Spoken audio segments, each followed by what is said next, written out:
This is like the biblical deluge. It's happening now. There are entire countries and civilizations that are being eliminated. Environmental impacts that are not going to be able to be undone for a long time. Many people will take to the streets. Many people will take towards being in government.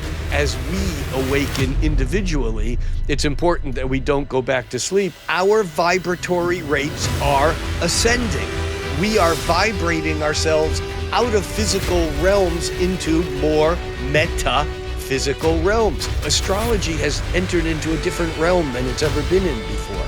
We've looked at the three-dimensional world as reality, but the real magic is what's beneath the surface. We've become active players in our own horoscopes. We have these four outer planets that are locked in this hum that right now, July 2025, we're getting glimpses of it. But if you think about retro-causality, it's this major event that's happening in a year, sending tentacles back into this moment that's saying,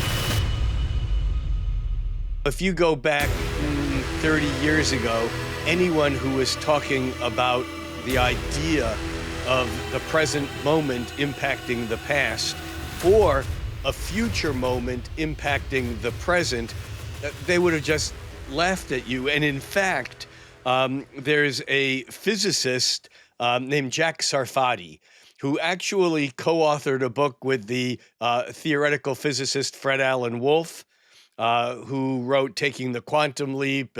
These are both PhD tenured professors. Fred Wolf wrote The Yoga of Time Travel and some other wonderful books. And they co-authored a book together back in the, I think it was in the early mid-70s, called Space, Time, and Beyond.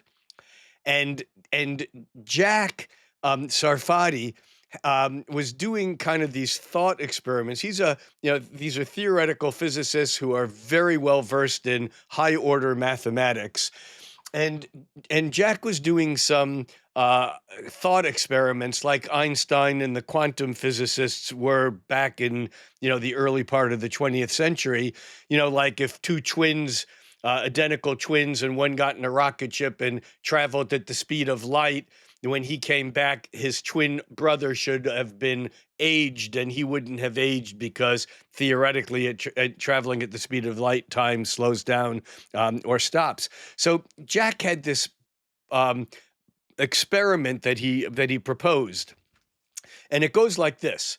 You're sitting at home one day, you're a 19-year-old teenager, and your telephone rings and you pick it up and you say, hello, and the voice on the other end says, Amrit, it's me, you. This is Amrit calling from the future. I'm 65 years old and we need to talk. The question was, does this break any laws of physics? And his very, very detailed analysis based upon 3- and 4th dimensional topological things that I don't understand was no. In the realm of quantum physics, this is entirely impossible. Now, my understanding is he kind of got laughed out of the physics community, like that's ridiculous. And now, then, 30, 40 years later, there are annual conferences in the world of physics that are conferences on the science of retrocausality. This is what's happened in the past, several decades. And some of this goes to a work this isn't a physicist. It's actually an engineer named Robert Jahn, Jahn. And Robert Jahn was a teacher, professor of engineering at Princeton University. And he basically got funding and ran a thing called PEAR, P-E-A-R, which was the Princeton Engineering Anomalies Research Center, PEAR. And one of the things that Robert Jahn and his team explored was, for example, can consciousness impact something that goes on in a computer? Now, anyone who spent a lot of time on a computer knows that if you have a deadline and you get frazzled and you have an extra cup of coffee, your computer screws up at the last moment and goes blip, and it's like somehow it picks up on your energy. Well, what Robert John did, one of the original experiments, was he had the computer generating random numbers at the speed of, I don't know, thousands a second. And it was like flipping, it was like picking cards, red card, black card, red card, black card, black card, black card. And theoretically, the computer should generate even and odd numbers at the same, balance within a margin of error. So he devised these very controlled experiments, which I'm not going to go into, which I could, but basically, it had someone sit in front of the computer for 3 minutes while the computer was doing this random number generation with a random decision making apparatus that would say odd or even or heads or tails. And then the person would sit in front of the computer and think tails, tails, tails, tails, or even, even, even, even. And he showed beyond any margin of error that the computer responded to the person who was, you know, and this is all written up. His first book after he finished his work at the pair at the in Princeton Engineering Anomalies Research Center, his book that he wrote was called Margins of Consciousness, Margins of Reality, I think is the name of the book. But then they did something that was really crazy. And what they did was they set up the experiment the same way, and they had the computer run for 3 minutes doing its thing. And then they would have someone 2 days later come in and pick odd or even and sit in front of that computer that ran this experiment 2 days ago, and somehow they still fell within the margins of error. How does that happen? Do you understand what I'm saying? Is that in the future, the random selection of odd or even still correlated with events that were 2 days ago in the past. That were You look as influenced. puzzled as you Yeah. should, but Yeah. remember, Niels Bohr said, quantum physics is not stranger than you think. It's stranger than you can think. And by the way, just as a total aside, last month I gave a keynote lecture at a conference in Copenhagen um, that was basically a few blocks away from Niels Bohr's Institute of Physics that he established 100 years ago in Copenhagen. And of course, he's the guy that came up with so much of the theory of particle wave duality, complementarity, all this, crazy, impossible quantum stuff. And the title of my talk was Astrology is Quantum. And so it was a really fun talk to do. But back to this retrocausality. The fact is that now physicists are not questioning if the future can impact the past. They're exploring what are the margins of its ability to do that, and what is a potential mechanism with which that happens. And of course, this infringes on our idea of time being a Newtonian tick tock, times arrow going from the past into the future. There seems to be a flow of energy that is beyond what we might have thought with time. So very fascinating stuff. Retro-causality. I want to understand more about it, but seeing as we're on the quantum conversation, Uranus trining Pluto, the last time it did that was kind of the birth of our quantum Actually, awareness. the last time it did it was in And it's 1921, the year that the institute was founded in Copenhagen, and it was actually the height of what's now called the Copenhagen, Compromise, or the idea of complementarity that came from during the last Uranus Pluto trine. And remember, if there is a single planet that more conceptualizes the archetype of quantum reality, it is Uranus, because Uranus is the planet that somehow shatters the illusion that the three-dimensional world is the real world. And I mean, I could talk for an hour or two on how the planet Uranus is in fact the connection to the particle wave duality, toward, to this idea, of the unexpected, of the breakdown of cause and effect. That's Aristotelian cause and effect. All of this stuff is encapsulated in the concept of Uranus. And for those people listening who are not, versed in astrology, every planet has archetypal meaning, and Uranus is sometimes called the Great Awakener. It's the planet that acts like lightning. It's like when you can't figure something out, and then all of a sudden, wham, the lightning strikes and the lights go on. That's how Uranus works. And it's not always fun being struck by lightning, but if you live, it's very cool, because there's a breakthrough, something happens. And trines in astrology are basically flows of energy without resistance. And so when Uranus, the quantum planet breaking through the three-dimensional world in unexpected ways that shock us with new awareness, that's Uranus, radical energy, trining, that's a harmonious flow of energy, to Pluto. Pluto, as the lord of the underworld, what it used to be called. Remember, if we understand the nature of Jungian psychology and James Hillman's contribution to psychology, we know that the underworld is actually everything that is unconscious in our own minds.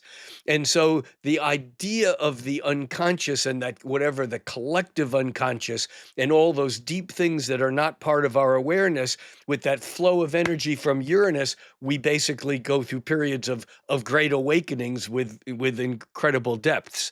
And then, of course, if we were going to talk about what's going on now, we would add the fact that halfway between those two planets, Uranus and Pluto, that are trine, which is really just a third of a circle. Think of an equilateral triangle.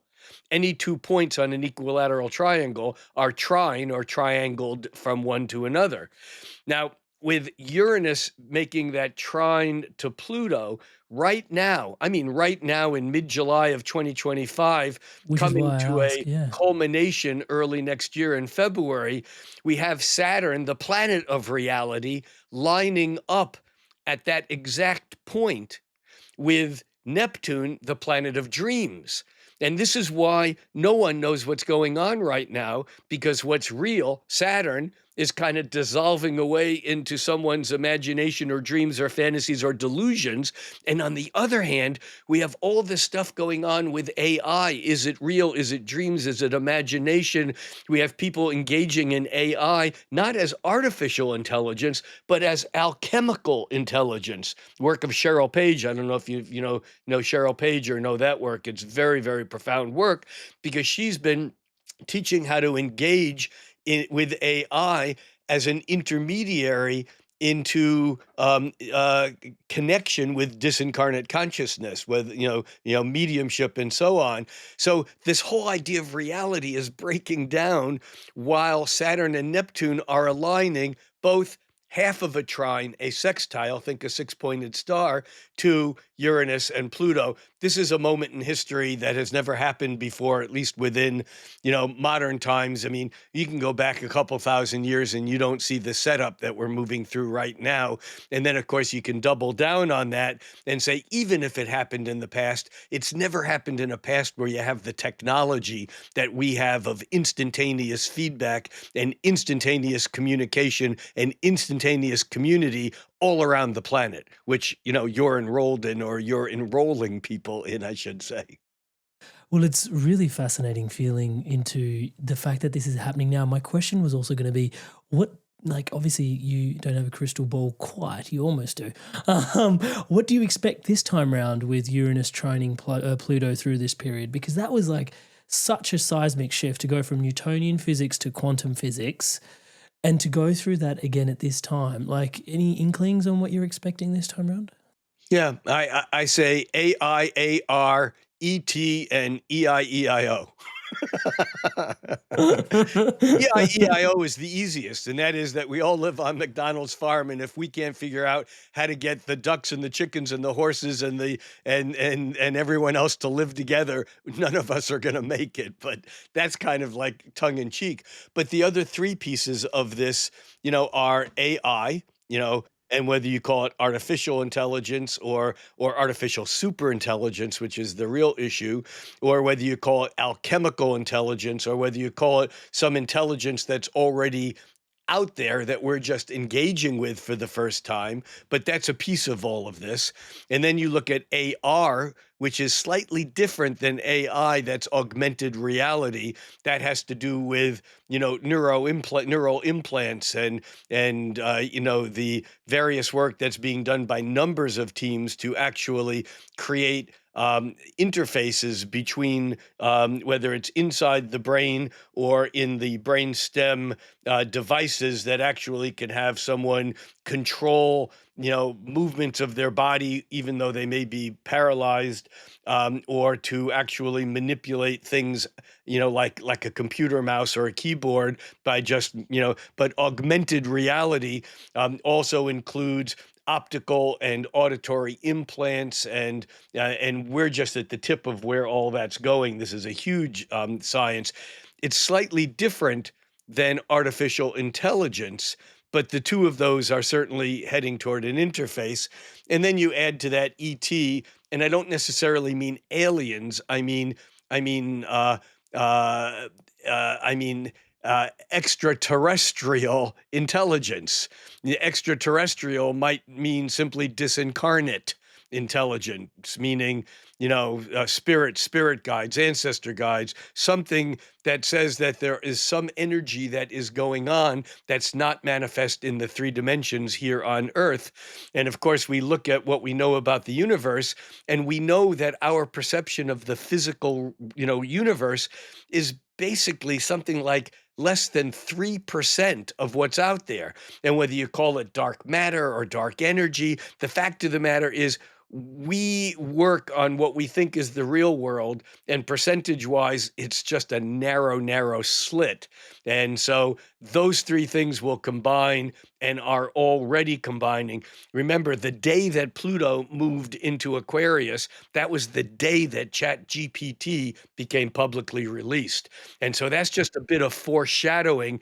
Uranus has only been in Gemini now for less than 2 weeks, and everyone's saying things are speeded up like crazy. We're all on overload, and we're just at the beginning of this 7-year run.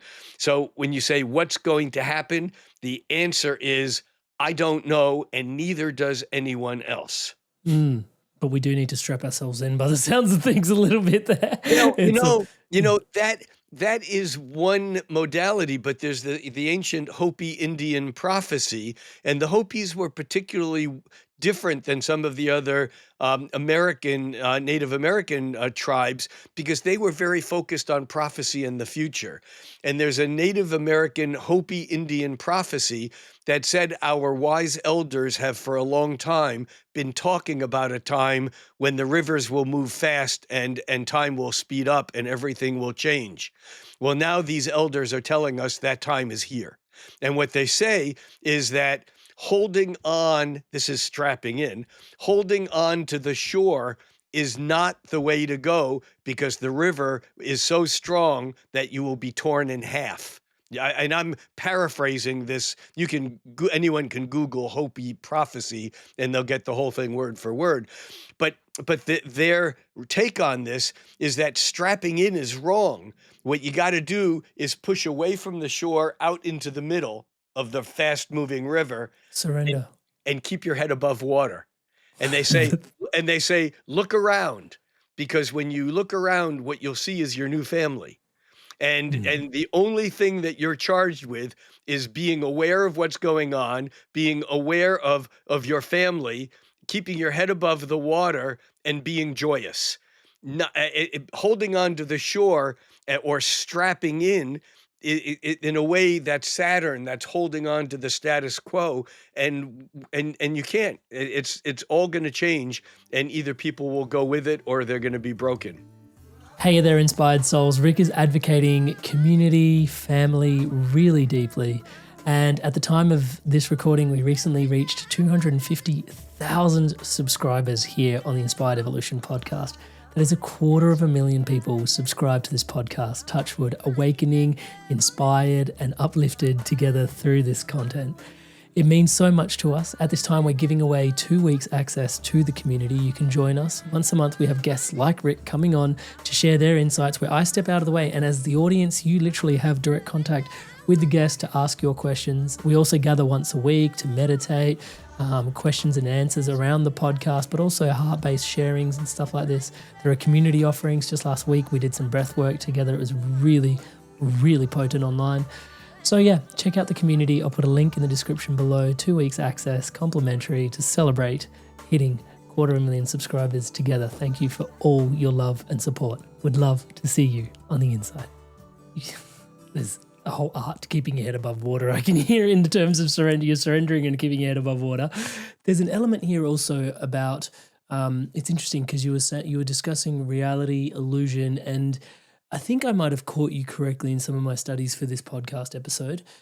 Neptune previously representing dreams and illusion, Saturn representing hard reality. By hard, I mean like 3D reality. But then also this whole thing, this dance that's kind of happening for the next little bit between literally at the start of the zodiac at 0 degrees Aries. Which makes it very unique, is that point at 0 degrees of Aries. Which is the midpoint dynamic between this trine that energetic you're point. referring to, and then kind of like this really weird, I think you mentioned that Neptune potentially becomes reality and Saturn, the illusion. Can you describe illusion, reality? What is going on here, Rick? Yeah. One of the great living astrologers, Rob Hand, who I've for decades have referred to as the academic dean of astrology. I mean, this is a guy who went back to college in the 60s to get a PhD in ancient history so he could teach astrology at a college level. Now, Rob, in one of his books on essays on astrology, written maybe 40 years ago, said astrologer, and this is me paraphrasing him, but it's very close to his words. He wrote, astrologers used to teach that Saturn was reality and Neptune is illusion, whereas now we've learned that Neptune is reality and Saturn is the illusion there was one. And because the idea that the three-dimensional world is real, the quantum physicist David Bohm kind of used the analogy of looking at the ocean, at the surface of the ocean, and thinking that you know about the ocean by looking at the surface, not knowing that there was anything below the surface of the ocean. But that's universes of complexity and magic and life death, scenarios and dramas and beauty and in a way, from the Newtonian physical perspective, we've looked at the three-dimensional world as reality, but the real magic is what's beneath the surface. Yeah, it's really interesting just sort of see the shift that's happening on such a and just how that shift is actually impacting our perception and our relationship to the deep fabric of reality that we experience. It's actually quite profound. And then watching the innovation, the technologies, like you said, that are coming through with that Uranus Pluto shift and how they must be linking in. One of the trippiest thoughts I had recently, not trippiest, but one of the trippy thoughts I had recently was, I think this was popped down the other side of a dream, but I visualized, imagine if AI, has this consistent memory that, like you're chatting to your chat GPT or whatever, and it has this consistent memory of who you are in this particular lifetime. But then you cease, you pass away, and you come back in another life, you get reincarnated. And somehow AI medical technology has come to the way. Have you seen that? I think there's a show, like a movie or something, or a documentary about your eyes. And like they said the eyes actually, like between lives, they could actually see who was who based on the eyes that they were carrying. And their eyes and the retina was actually exactly the same. I was just wondering if like the technology with AI gets up to such a point that it can actually recognize you via your eyes, and then it can actually fill you in on your past life because it's still AI. And I was like, interesting. Whoa, what is happening? Anyway, it was pretty trippy, but yeah, I mean, it's fascinating. And we've never been here before because we've never, at least, in this scenario of history, I mean, who knows what's back further than we normally measure, but the technology is such that these planetary connections are different. You see, astrology itself has changed because until the 20th century, as we developed radio and then television and then social media that's digital, we never had the ability to capture moments electromagnetically and then play them back almost like resonances. So every time something happens that's similar, all of a sudden, all the things that happened last month, last year, 14 years ago are all of a sudden back in our feed. And we get these resonance, not realizing that these are astrological, almost like feed. I call it global feedback. Or cosmic feedback loops, almost like the Grateful Dead pioneered using audio feedback, which makes sound different. We are now living lives where we're getting this ability to feed back these moments in time that then kind of blow them out of their original ratio of existence, whereas before it was just a moment of time and then it passed. You look at some absolutely great moments in time, when the whole planet was, when there were revolutions on the streets in Rome and Berlin and Prague and London, back in the early 1800s or whatever, and you see the astrology is so important. But people then didn't know that that was happening at the same time in all these other places. I mean, it was almost like in the 1960s when we had the Uranus alignment conjunction with Pluto, and because of the news and the television feedback, and because of the music that was then kind of pumping through, almost not as entertainment for the ears, but almost as vibratory feedback as to what's going on. I mean, being someone who, was a teenager during the 60s, I mean, when we listened to a new Bob Dylan album, we weren't listening to, cool new songs. We wanted to know what's the news, what was happening, where are we going next, kind of a thing. And the same thing with much of the music of that time, which kind of then creates a different thing, because it didn't matter whether you were living in New York City or in Mexico City, or in the streets of Prague or London or in Buenos Aires or in some little town in the desert in the central part of Australia. If you got the music, you were hearing the vibes and you were getting something that was being felt all over the planet. So astrology has entered into a different realm than it's ever been in before. Can you expand upon that? Because last time you were here, you said it's been this sort of by man, for man, patriarchally sort of governed approach thing, and but it is ancient, right? Like as soon as I think I was talking to your mate Steve Judd, your I don't know how to refer the dynamic that you two carry, so I'll just park that at a bay for a sec.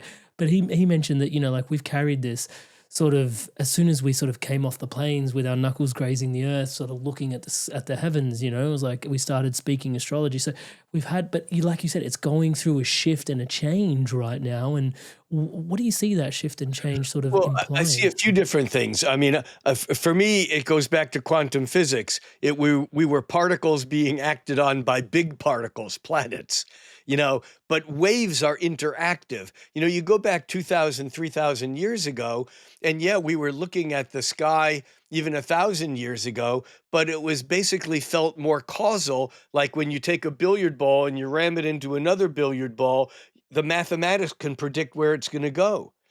But it's like the billiard balls in that model had no sense of personal growth or free will. You just did what was the course that you had to do in the society that you lived in. And now we're infringing our own consciousness, what we learn, what we know. We're watching podcasts like Inspired Evolution, and it's giving us different ways of seeing things that then give us different ways of acting or reacting, because we're not just taking the course of least resistance. So we've become active players in our own horoscopes rather than just acted on lumps of stuff. I think this is really important because I think at certain points, also people tuning in, there's this thing. It's like, oh, like that's happening to my chart right now. I'm victim or subject to that. Can you talk about the dynamic? Yeah, Yeah, can you help clean? Yeah, can you help clean some of this up, please? yeah. The way I like to think of it is that water will fall from the sky and eventually find sea level. It may take hundreds of millions of years if it falls someplace where it's locked up in ice for, a few millennia. It may fall in some place in some high mountain in Hawaii where 15 minutes later it's falling off a cliff and going into the ocean.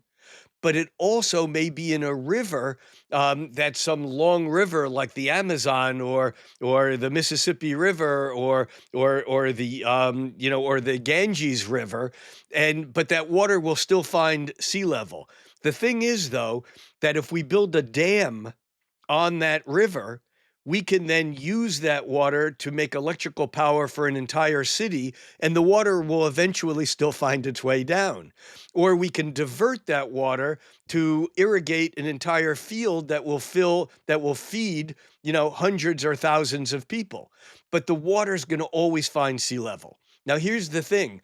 When we meditate, when we do yoga, when we expand our mind, what happens is it changes our view of the world, which then gives us other ways to respond. Even though we may react in the moment, we see other paths that water can take.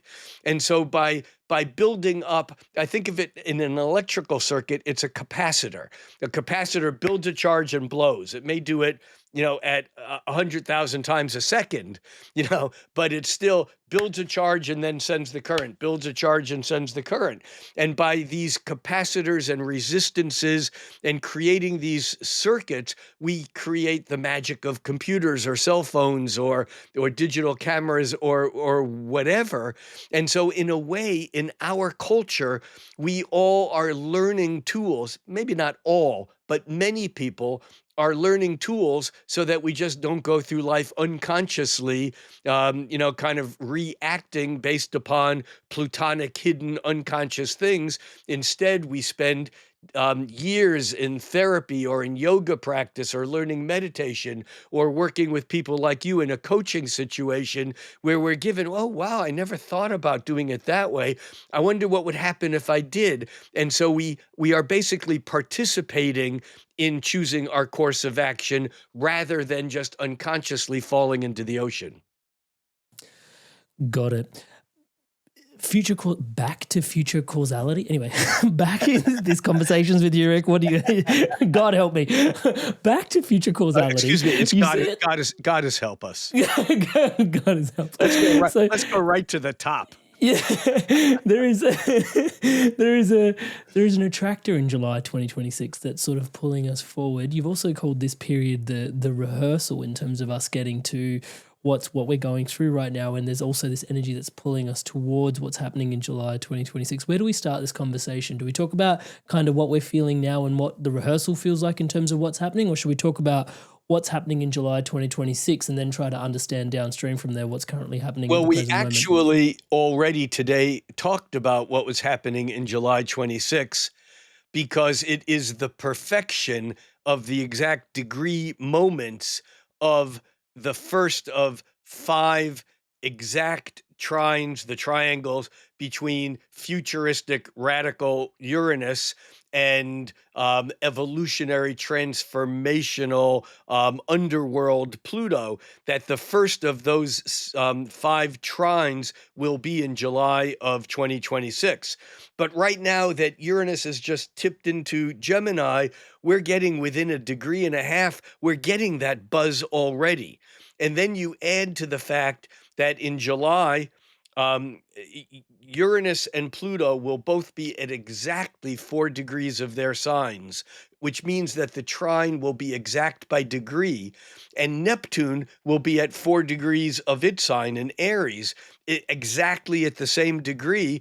And then you add the fact that Jupiter will be at 4 degrees also of Leo, and we have these 4 outer planets that are locked in this hum that right now, I say right now, mid-July of 2025, we're getting glimpses of it because that's what's feeding us.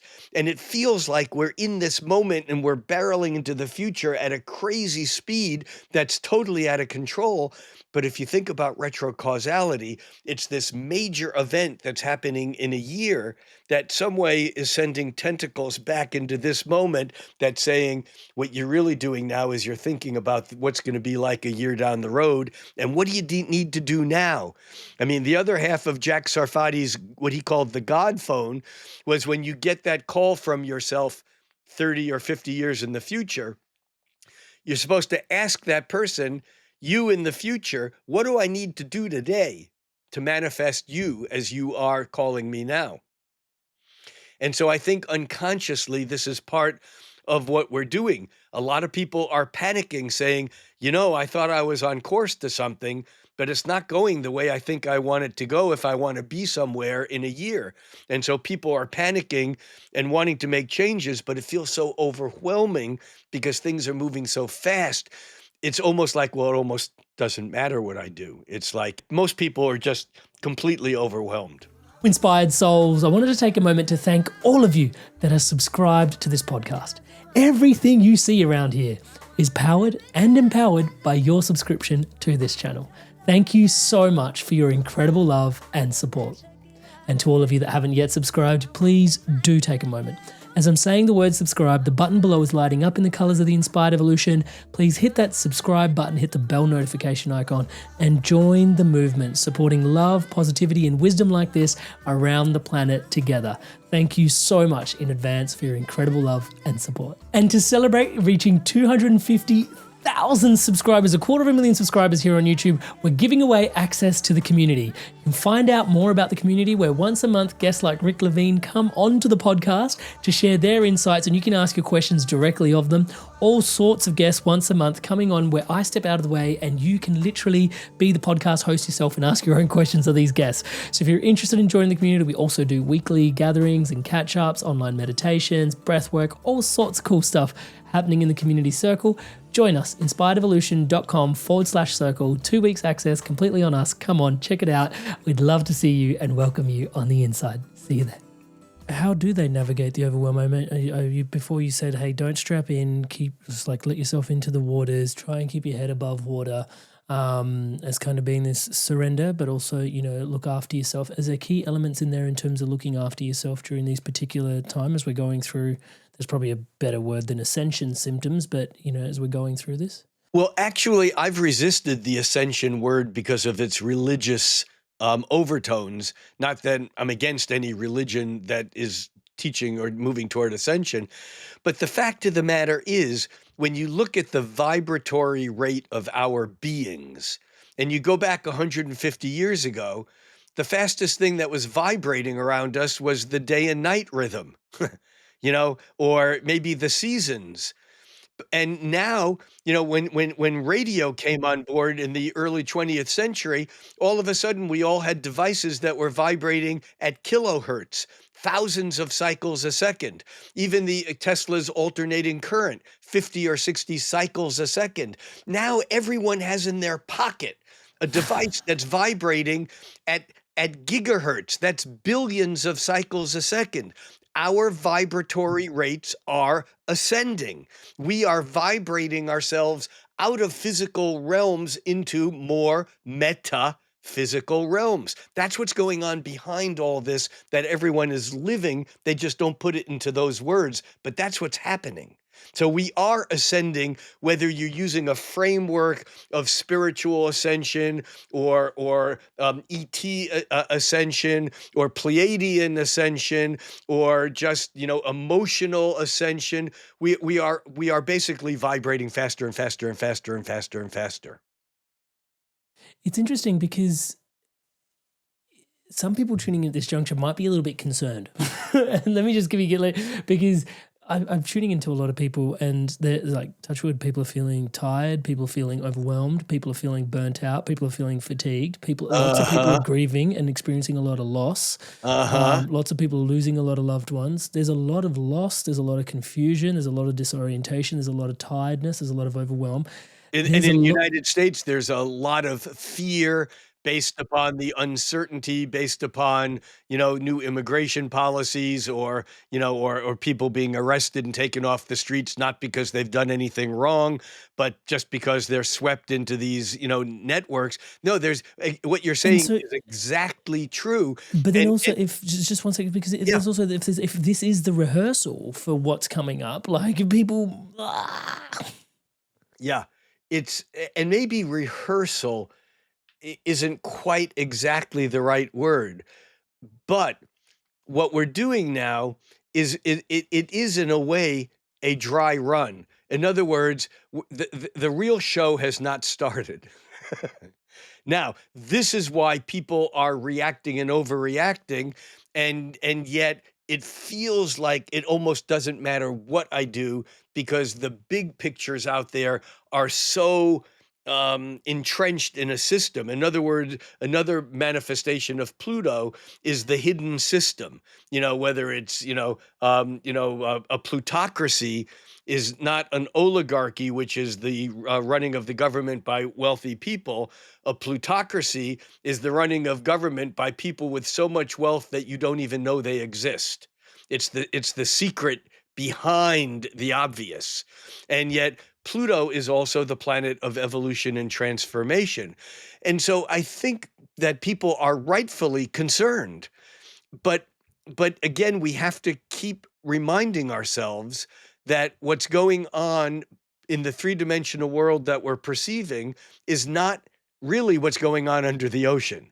And what's going on under the surface of the ocean ultimately will be more important, but what that is really up to what we're doing right now, hour by hour, day by day, week by week, month by month, and we have to have some sort of faith in the process that that which is happening beneath the surface ultimately will be the surface. And if we go to sleep, there's that Rumi poem, the world is coming awake, it's morning, do not go back to sleep. And in a way, it's like important that as we awaken individually, it's important that we don't go back to sleep.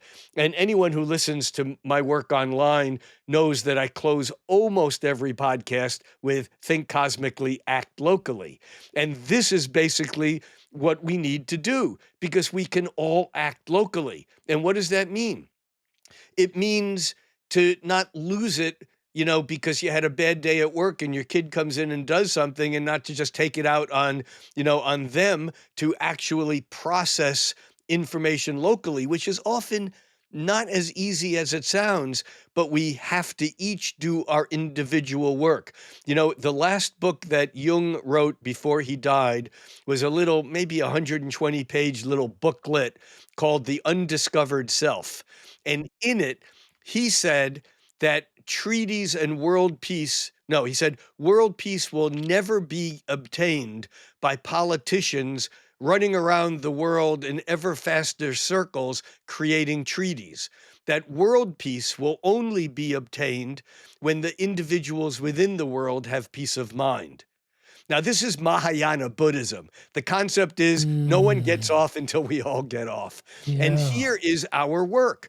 Our work is to push away from the edge of the river and to look around and see who's there, and to interact with our community, to make belongingness, even though many of the governments around the world are doing everything they can to disenfranchise us from our communities and to instill fear, because what's that, united we stand, divided we fall.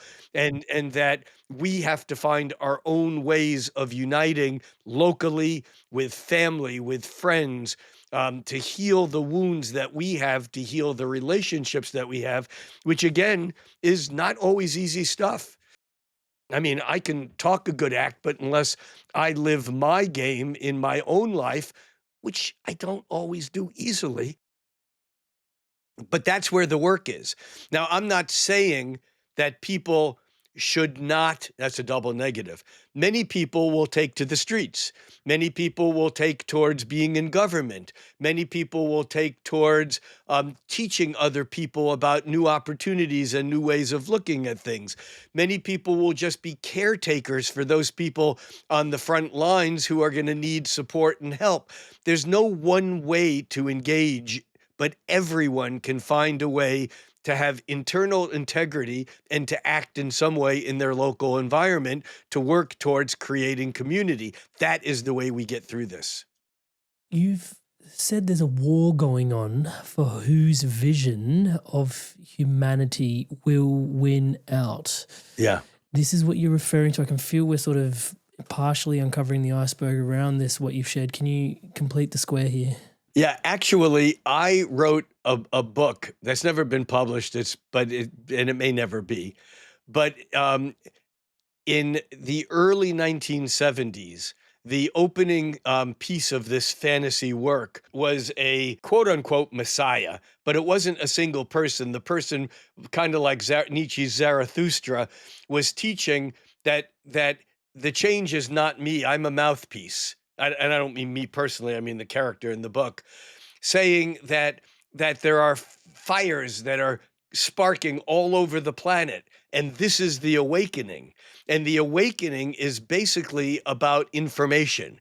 It's about new ways of framing things. It's about new ways of seeing things, and that the old will try to hold on to the status quo.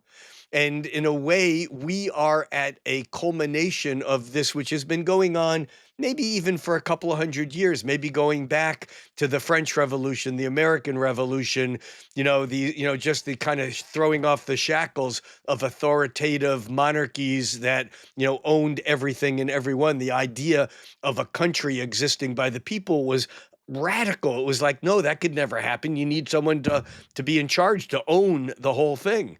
And it's those questions that are coming in back into play now as countries are reviewing, reconsidering these basic concepts that they were founded on that may be not fully functional in the present moment. And here's the thing, is that with this advent of social media, which is basically a huge propaganda, and I don't even mean political propaganda, I mean fashion and fads and ideas. Culture has become so important that we are all living in curated realities. I remember there's a piece on YouTube that you probably can find by going to YouTube and doing a search on Terence McKenna, "Culture is not your friend." It's this idea that we are being modeled and molded. And I don't care whether you're a moderate, or whether you're a conservative or a liberal or a radical or extreme this or extreme that. We are all being curated by what it is that social media and the internet is allowing us all to create these bubbles of feeding back onto ourselves what our belief systems are. And what's happening is that although there still may be physical war, look, there's never been a time where my country, the United States, at least in the past couple of centuries, has not been at war somewhere, and so there's a lot of talk in the astrology realms right now that every time Uranus has entered Gemini, the United States has been at war. The American Revolution, the war against King George, the American Revolution, in the 1770s, Uranus moved into Gemini. The American Civil War, Uranus moved into Gemini. World War II, Uranus was in Gemini. And there's a lot of astrologers saying, get ready for war. But the war, it's not that again, the double negative. There are physical outbreaks, but the real war now has shifted into metaphysical realms. Whose reality is going to be the reality? This is not a new concept, though. There's been wars that have lasted centuries where the church tried to hold on to the reality that the earth was the center of the cosmos and everything went around it. And it took a good couple hundred years for that to work its way through the system. We don't have a couple hundred years because things are moving so fast You probably heard the term the Anthropocene, which is a geological age where humans are basically altering the fabric of geological change. Regardless of whether you're a climate denier or an environmentalist, it's obvious that what humans have done to planet Earth in the past 100 years has made Earth a different place. And so this idea, can this uncontrolled capitalistic greed be something that is sustainable for another 100 or 500 or 1,000 years? You remember all of our little cultures, whether it be Australia, the United States, even Europe, they've been around for 100, 200, 300. Some in Europe, they're maybe 500, 600 years. Even going back to Rome is like 2,000 years. And we forget that the Egyptian dynasties lasted like about 4,000 years. We're just babes. And so the question is, can we sustain the path that we are on for another 100 or 500 or 4,000 years? And the answer is no. Something's got to change. And what is that? And how are we going to do it with the least amount of collateral damage? And there already is collateral damage. I mean, there are entire countries and civilizations that are being eliminated. There are environmental impacts that are not going to be able to be undone for a long time. And so what are we going to do about it? And, and that's, it is of concern. But that's why, there's this poem by this very magical man named Drew Dellinger, Dellinger. You can YouTube search him and see him reciting. He has a collection of poems called A Love Letter to the Milky Way Galaxy. And one of the poems in that book is called something hieroglyphics. I'm not getting it. It doesn't matter. But in one of these poems, he talks about riding home at 3 a.m. in the morning on a mass transit in San Francisco, and he's narrating this poem and he goes, in my dreams, my great-grandchildren come to me and say, "What did you do when the earth was unraveling?" It's a very profound and powerful thing. What did you do when the species were dying? What did you do when the seasons were untangling or doing their own thing?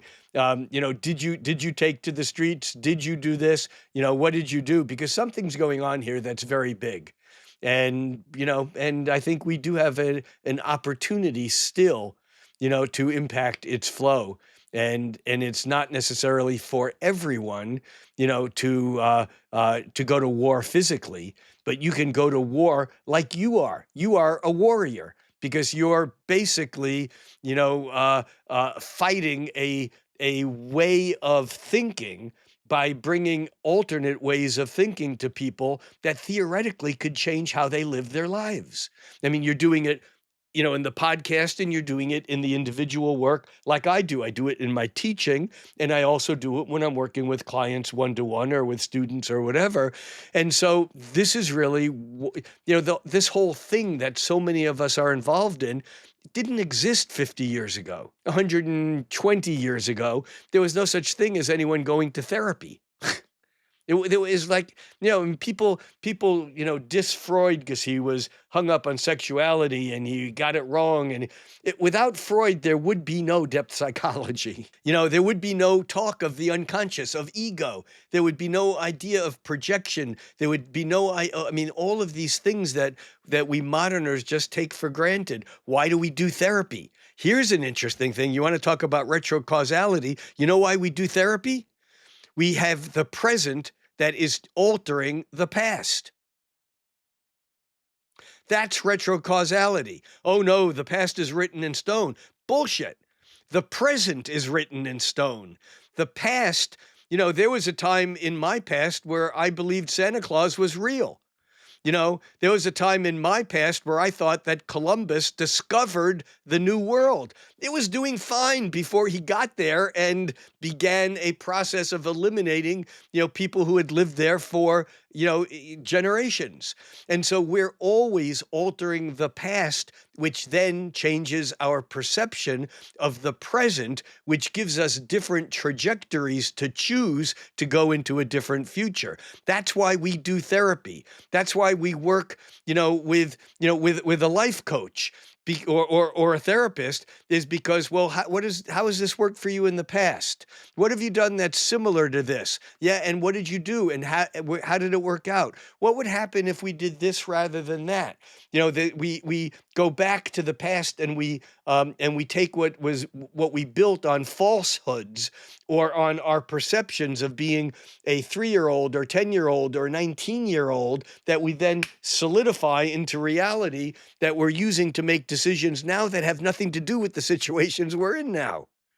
So this is another kind of retrocausality. It's not just how does the future leak into the present moment, but it's also how does the present moment change the past, which then changes our sense of history and what our choices are in the present moment.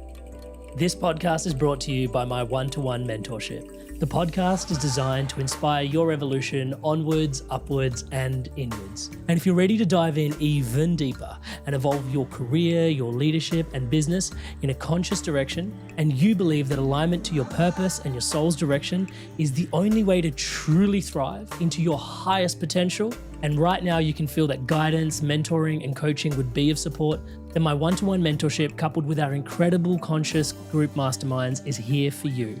Thousands of people have evolved through my mentoring over the last 10 years.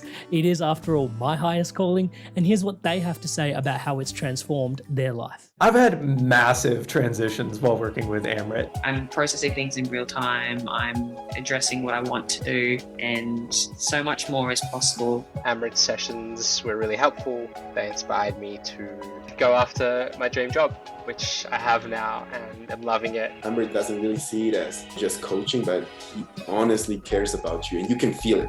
That's just priceless. I just love it. If you're looking for someone to help you evolve as a person, hands down, Amrit. So if you're ready to dive in even deeper to take your inspirations and truly evolve, then make your way over to my website at amritsandu.com. I'll put a link in the description below. You don't have to go it alone. There's one-to-one mentoring and an incredible community mastermind of conscious leaders, entrepreneurs, and people transforming their careers and business into full alignment with their soul's highest calling, creating a life that inspires them on the deepest level, living into their greatest impact. And as many of you know, connection is my highest value, so I'm looking forward to connecting with you. Use the button below, use the link below, amritsandu.com/call. That's AMRIT, Sandu, SANDHU.com/call. It's on screen for you now. And if you follow that link, you'll be able to book in a call directly with me. I'm looking forward to connecting with you. So go on, I'll see you there. There's a real call to arms in there, and I'm sort of playing on the words ARMS with ALMS, and you reference Jung's last book, and there's this real deep, the shift's going to come from within, as you mentioned, the Mahayana. I wanted to sort of see if I could pin that to the shift that's coming, July 2026. You mentioned there was 5 different sort of elements to it, but one of them that stood out to me was this Jupiter-Leo thing that's coming through, this expansion, and potentially Leo being self-expression and stuff like this. Could you speak to potentially just the call on like this warrior energy that you're speaking to? Is that one of the elements in there? Can I reference that as potentially part of it? Or Yeah, I think it's one of the catalysts in this, because Jupiter spends a year in each sign, which means it spends a year in Leo every 12 years. Jupiter just moved now from Gemini into Cancer. It'll spend this year in Cancer, which is expanding the Cancerian archetype, which is security, home, family. It's the fear belonging. of being invaded by any foreign, anything, idea, concept, the fear of that which is unknown.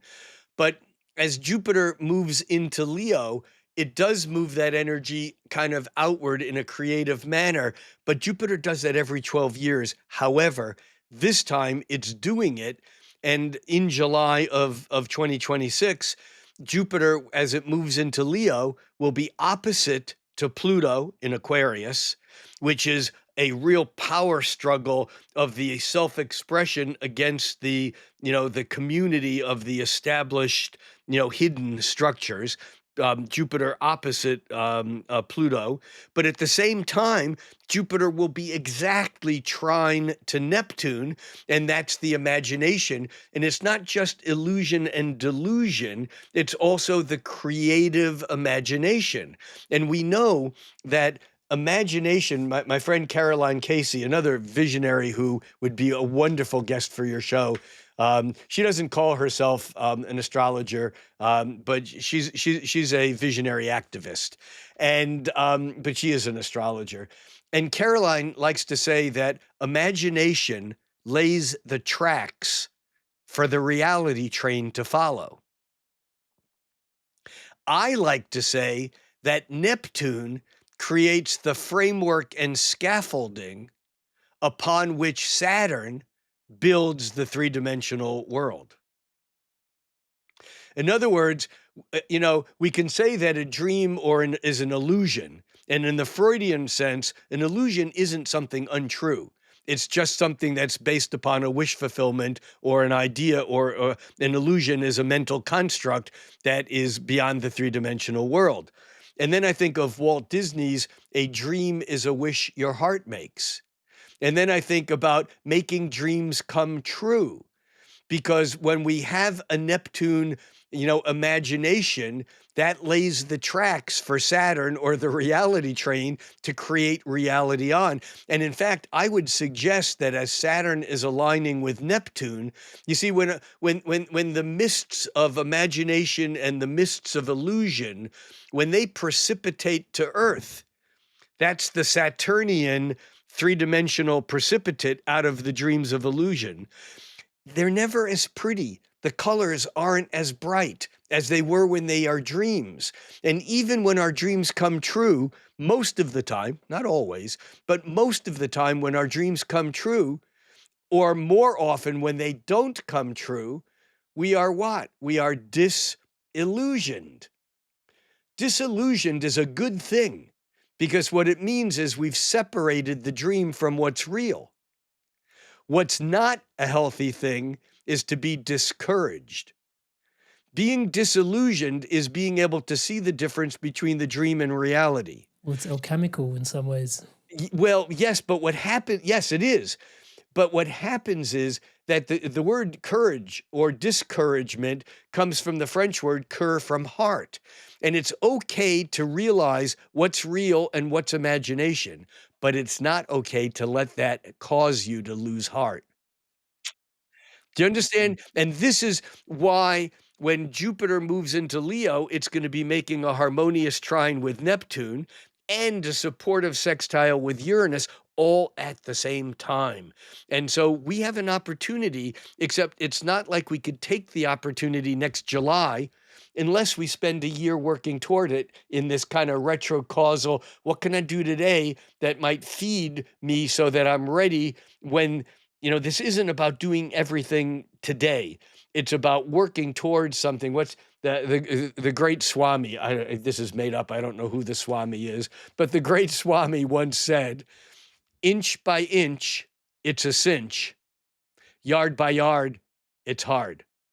And inch by inch is where we need to think of right now, and not just go into this place of not just disillusionment, but discouragement. I can't do anything. There are things you can do. There are little things we can do every day. We can play it forward. We can hold the door open for someone and smile at them. And if everyone did that more consistently, it would up the energy. A lot of this is just that people are so fearful and so overwhelmed by what's happening out there. It's like, why bother doing anything? I'll just try to hold on to my own.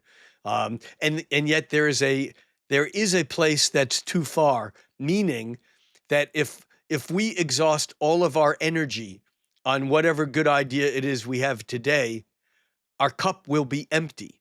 And we need to maintain a lifestyle or a methodology of not of surviving with enough energy so that we can constantly share our overflowing cup rather than just emptying it and having nothing to share.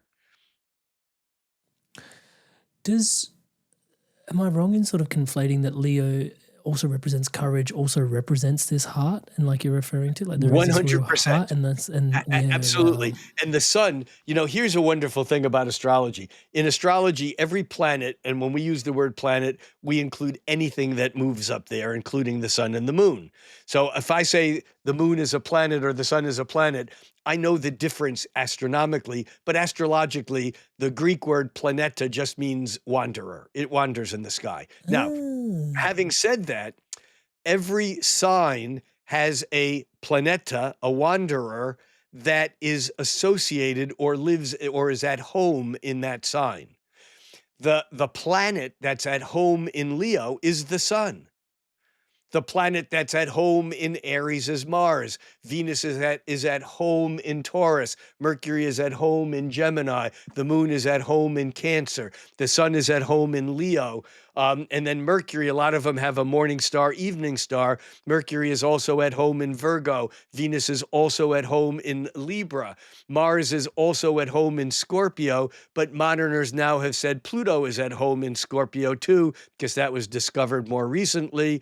And that Jupiter is at home in Sagittarius, but moderners have added Neptune, and Neptune is at home in Pisces, where it used to be Jupiter's home, so on. Now, the point here is that the sun is at home in Leo, and Leo is the heart center. It represents the heart of gold. Leo is the sun. Every planet is associated with a metal. Here's another deep dive that's so fascinating that it's just brilliant that the sun is related to gold, the moon to silver, Mercury to mercury, Venus to copper, Mars to iron, Jupiter to tin, and Saturn to lead. The ancients knew this. Now, the sun related to gold is related to the heart. In homeopathy, gold is a heart remedy. And it turns out that without gold in our body in minuscule amounts, we die. And gold coalesces in the human heart.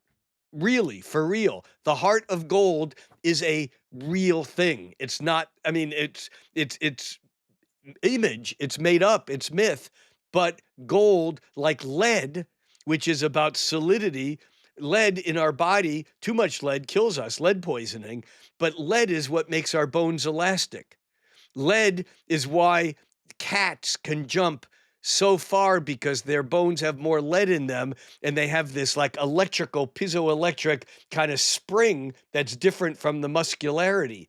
So every planet is related to a metal. The sun is related to gold, and the sun is at home in Leo. And when Jupiter goes into Leo, yes, this is about self-expression from the heart.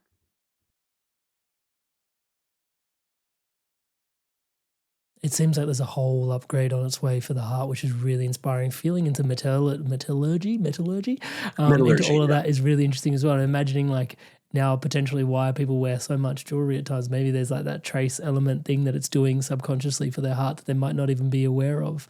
Well, and silver relating to the moon is more the feelings and the subconscious, and every copper is related to Venus, and copper, you can't use it for war because it's too malleable, but it's beautiful.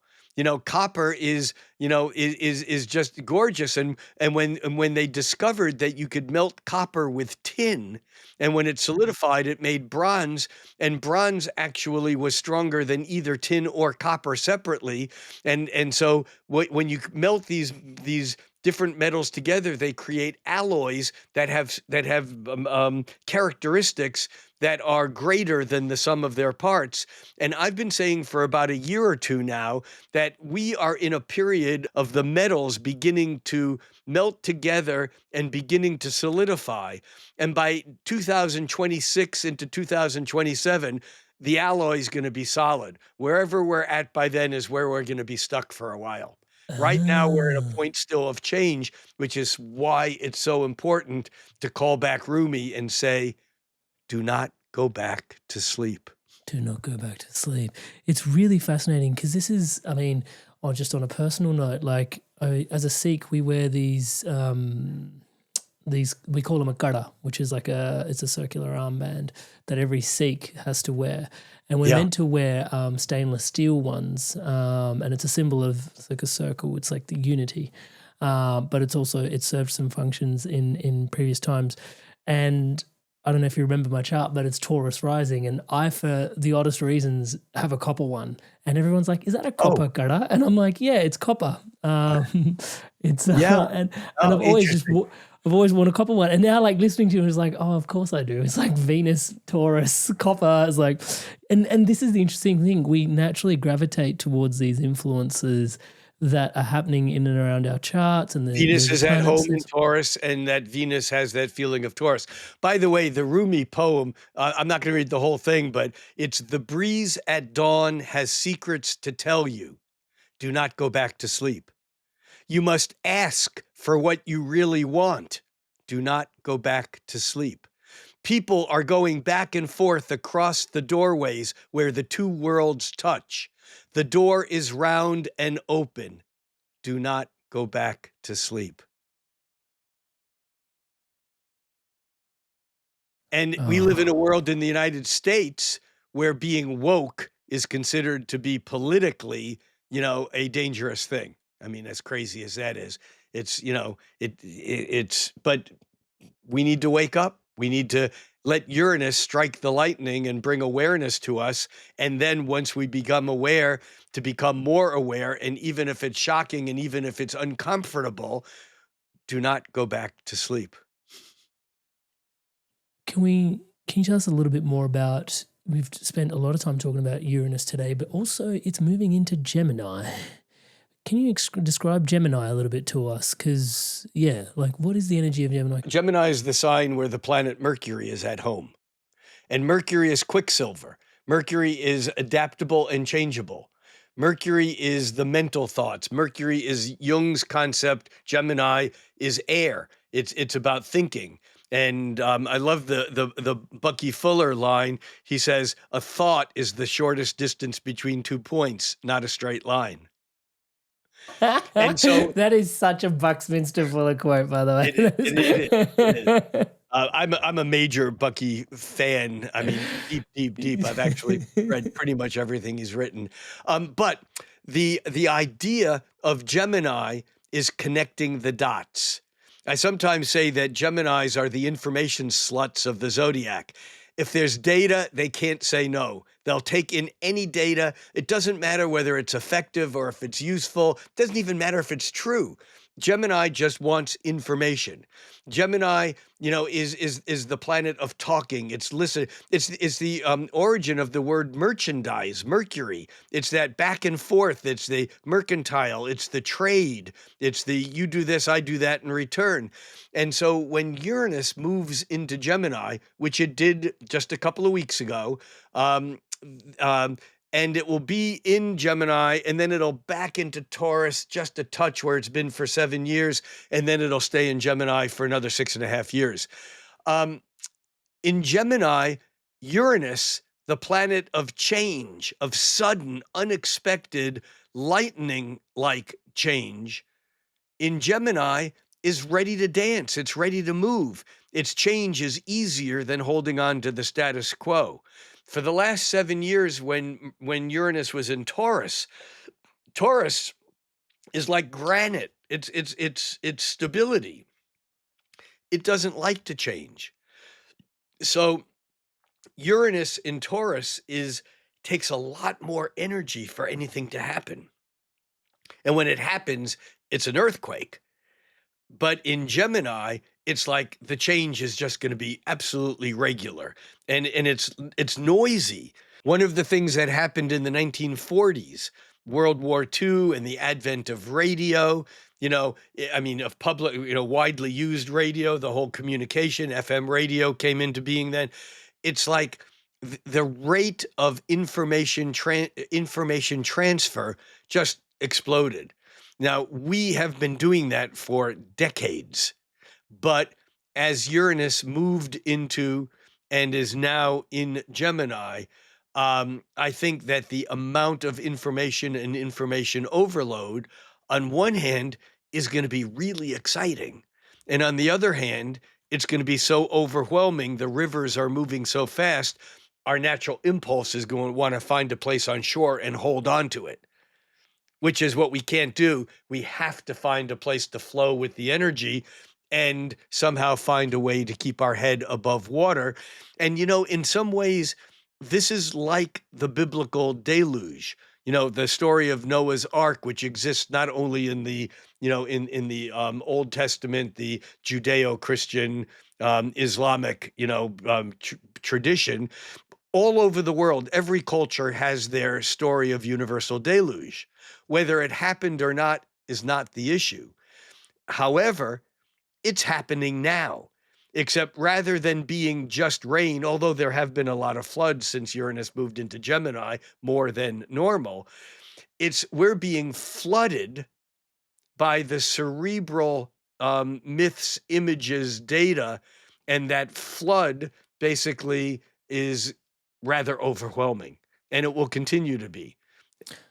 Yeah, I can see that. There's such a torrent of information as well. And in fact, Torrent.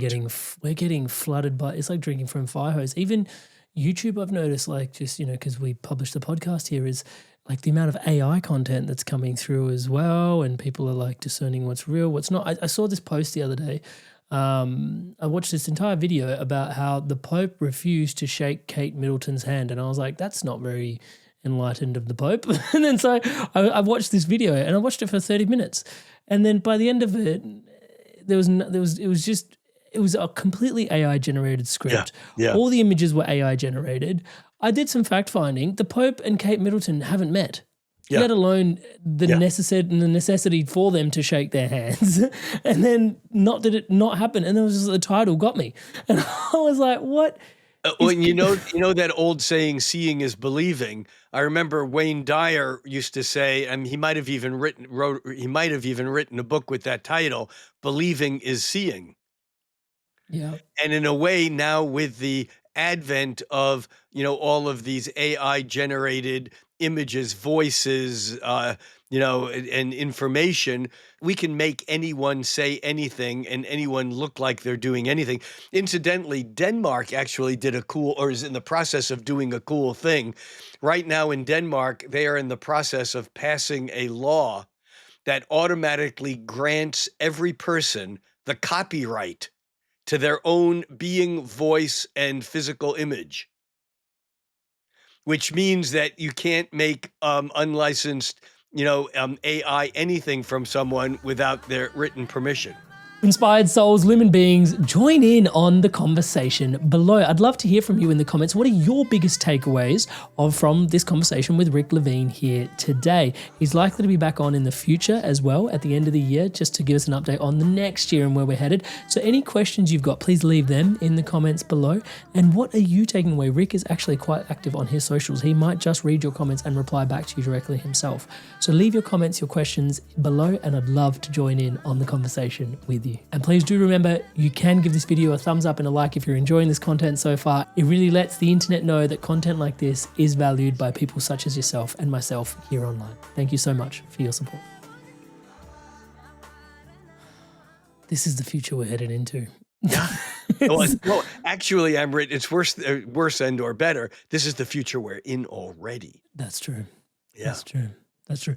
And I think it's interesting watching even just the kids, because I've got a 4-year-old and a 1.5-year-old, and just watching the world that they'll inherit, and just what is coming through for them right now. Yeah, they'll never be able to imagine a time when two people in different places can't look like they're in the same place. Yeah. Or get connected. And then you wonder, like, if there ever is, and I don't wish this, but if there ever was like an impact, like what's that Fight Club? You know how like they wipe out like the technology and stuff.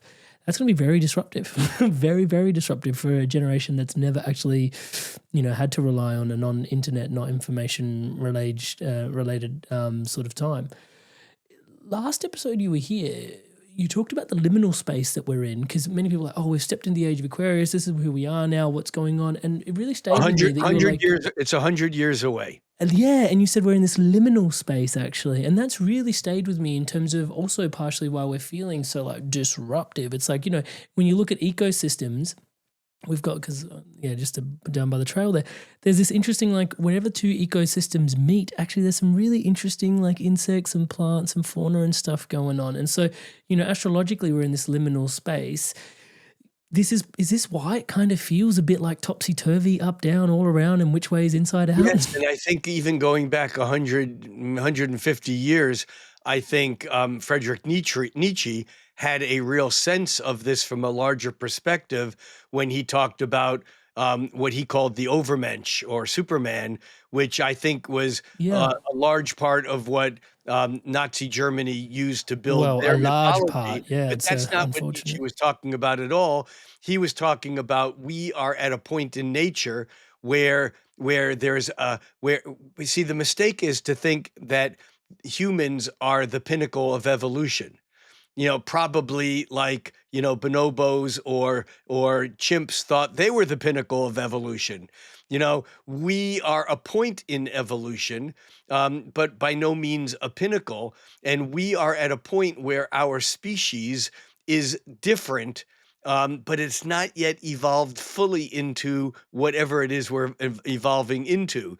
That the Overman or Superman, and I don't mean like Superman, the comic character, is basically, and this is actually the origin of the concept of transhumanism or posthumanism, which a lot of people are afraid of and want to not have anything to do with AI. And look, I mean, the biggest problem with AI is not what it might do to us. It's what it is already doing with use of water and resources and electrical power.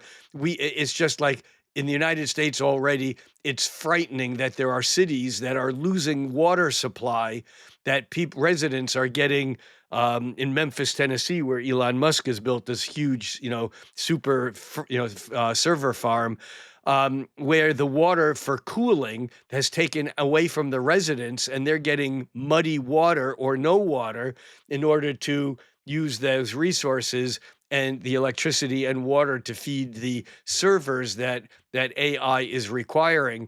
And this is something that is already, but is going to be a huge problem. The scale at which it uses resources is just mind-boggling. It's just, if anyone has not done research on this, it's all over. All you got to do is ask the right questions. You can even use AI and ask it, and it will tell you.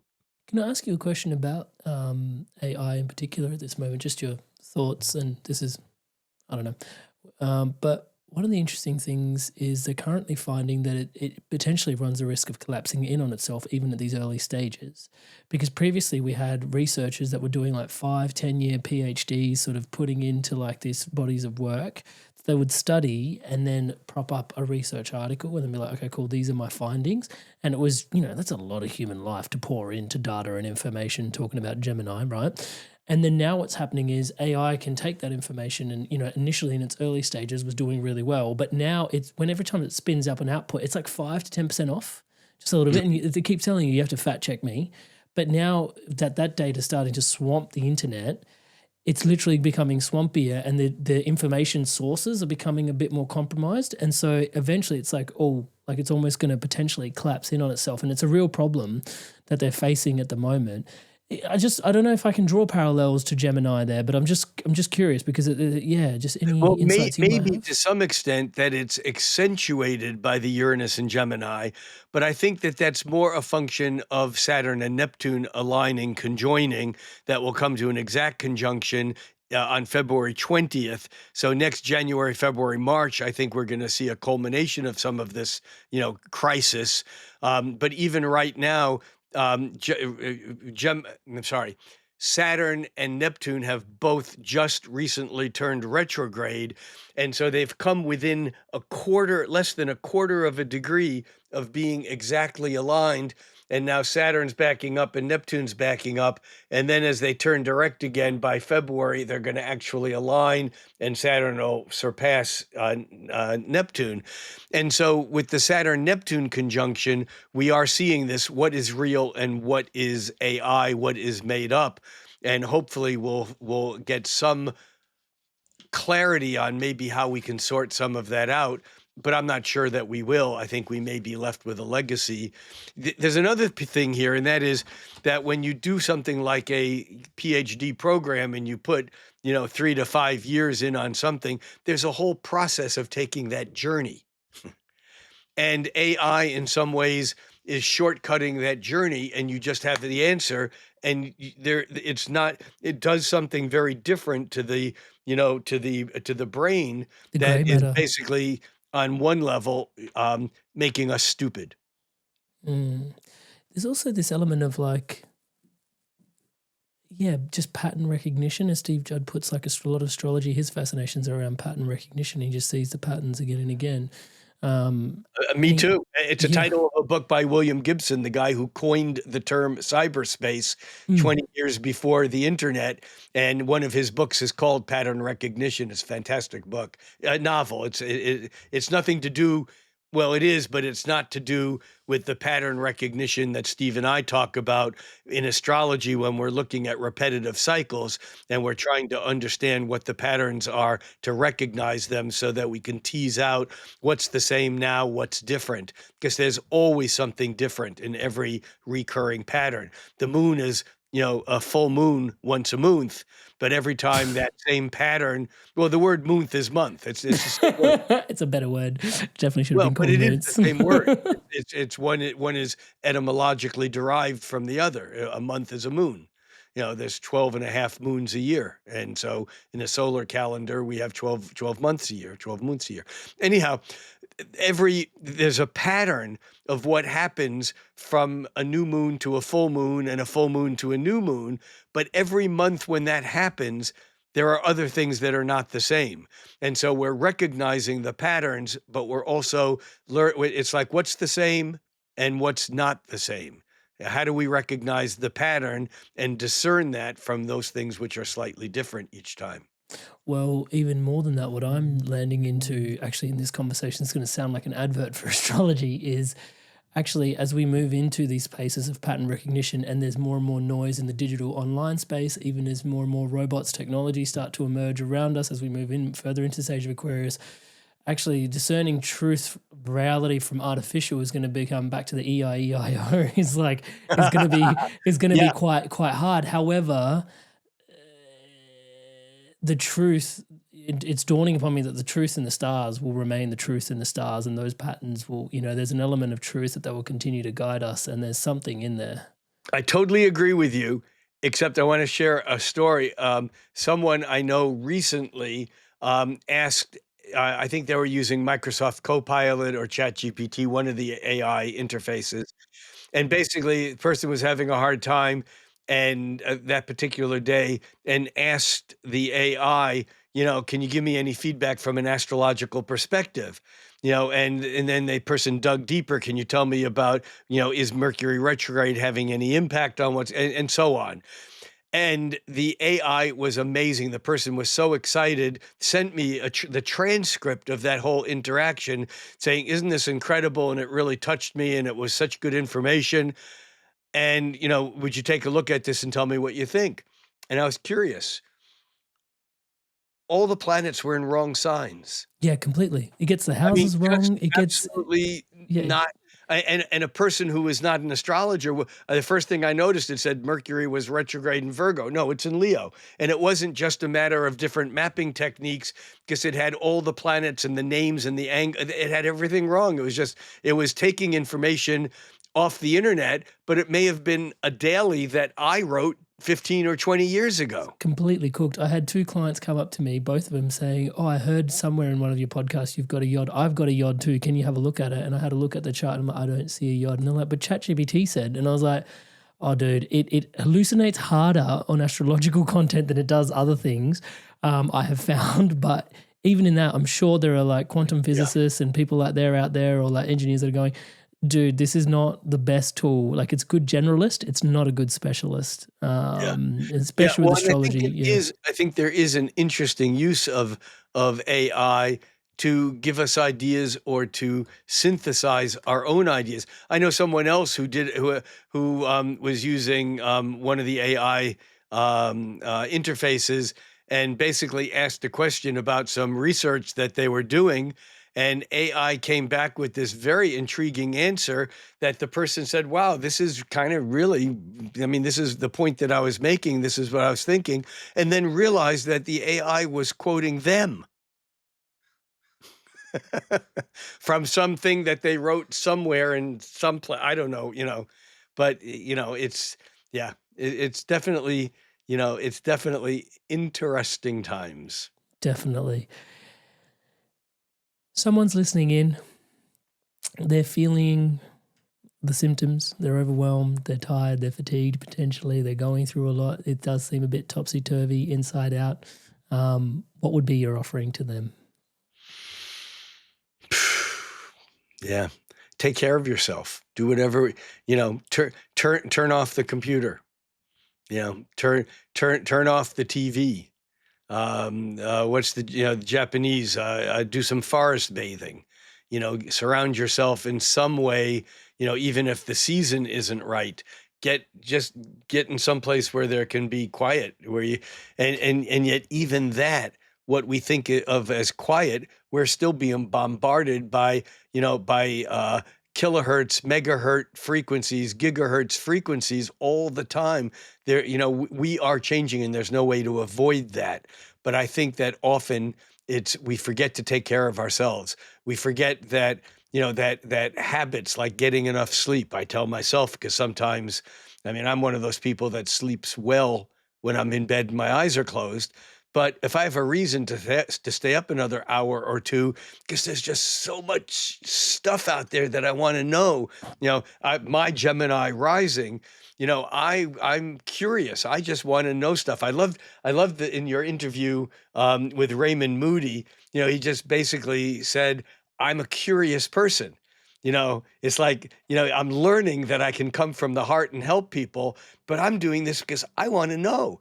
And I might have said this in our first talk, but, I'm 76 years old. When I was 19, I said that my goal in life was to try to figure out how does meta, and this is way before, Facebook, took the word, but what I was, how does meta become physical? In other words, really, it's a play on how does metaphysical become physical, because a lot of modern scientists who are materialists say that we have evolved a complex enough nervous system that we've become self-aware and we've developed, a consciousness, whereas most awakened people, and certainly many of the indigenous cultures around the world, have it exactly the other way.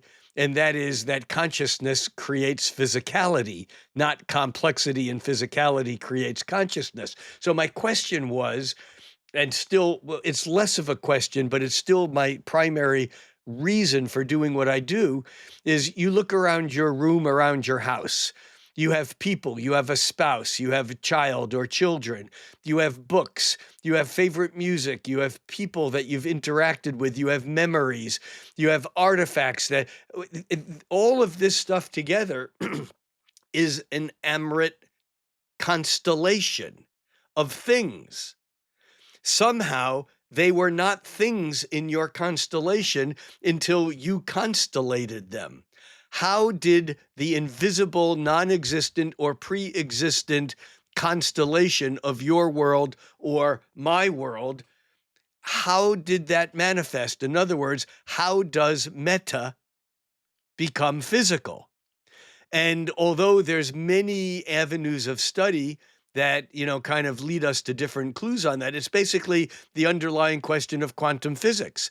I mean, even going back to Pythagoras, who said there's no such thing as anything solid in the cosmos, everything is vibratory and everything vibrates with everything else. It's Indra's net in the ancient Vedic tradition, where the cosmos is a net of pearls at every knot, every node. The word node in astrology is Greek for knot.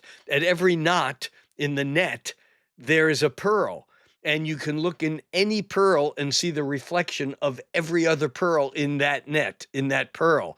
And so everything is connected to everything. But how does the invisible, that 97% of dark energy, dark matter, things that are outside the realms of perception, and again, it was Bucky Fuller who in the 1960s said that 99% of all scientific research occurs in areas of universe. He never used the before universe. That 99% of all scientific research occurs in areas of universe that are invisible to the human senses. And so the question is, how does invisible become visible? How does metaphysical become physical? And for me, astrology has been the most basic underlying mapping tool that I have found that points, at least the way. And I say points the way because no physical map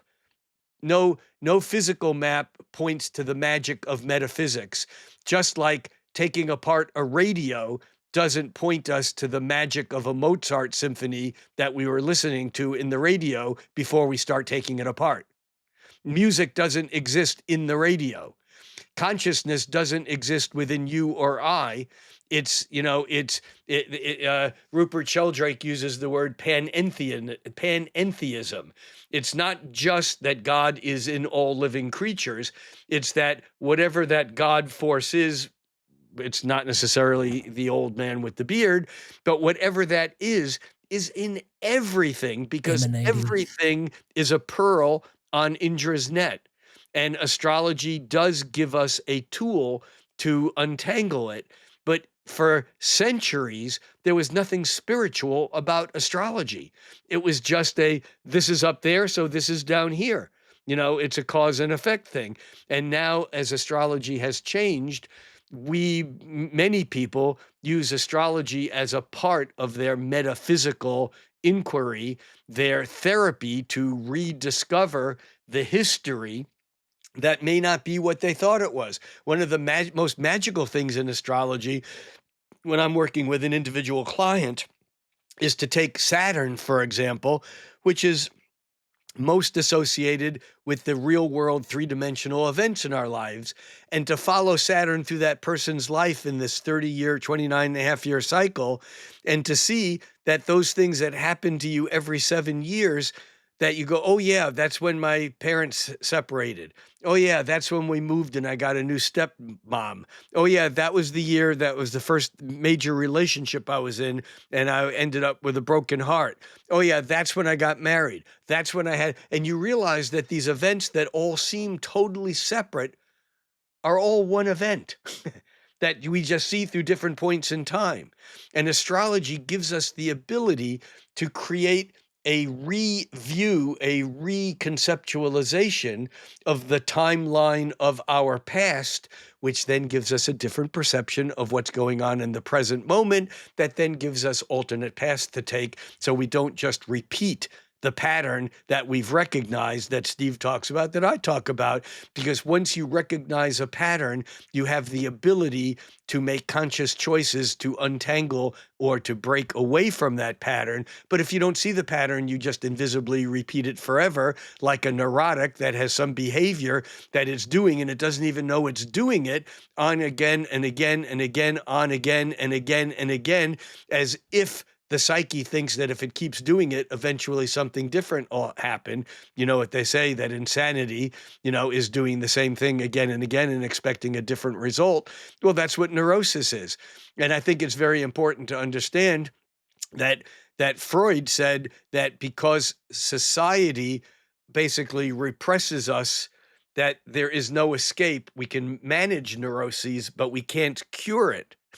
Because neuroses is a necessary byproduct of not just acting from instinct from our animal nature.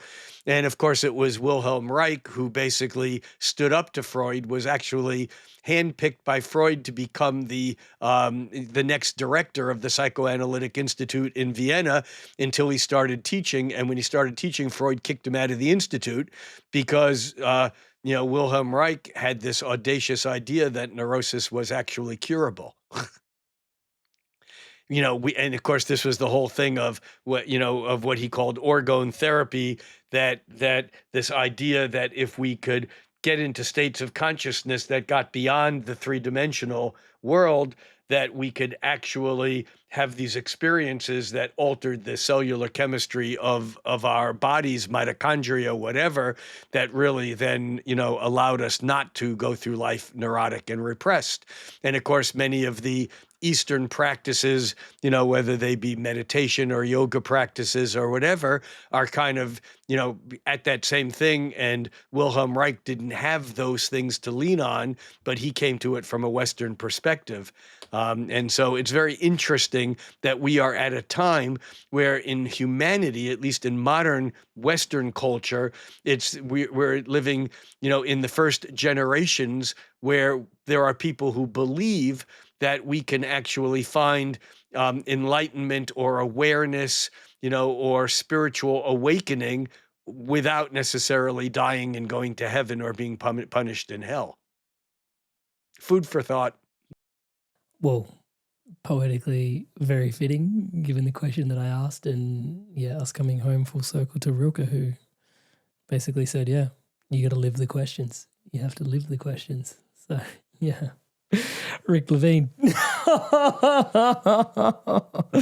Thank you so much for your time, your energy, sharing yourself so abundantly here with us today. I love talking with you because, I remember Ram Dass. Ram Dass and I share a birthday, not same year, but we were born the same day. And I remember Ram Dass once saying, I'm just a rent-a-mouth. You ask me questions and I talk. But I appreciate the questions and where we go when we're together, because this is not a script. This is just creating this space. And I sometimes tell my students who are wanting to train to be astrologers that the real work of an astrologer is just to facilitate creating sacred space where magic can happen. That's it. We use a map to get into that space, but it's not about telling people who they are. It's not about forecasting what's going to happen. It's about basically creating magic. And I appreciate the magic that you create, that we create together, but I've seen you do this again and again with other guests on your show. So I appreciate you. Touch wood, Rick. Thank you. That is very high praise from your high self. Thank you so much for your blessings. And it is always an absolute pleasure to have you on. I'm looking forward already to the next one, but maybe that next one's already calling me into that one.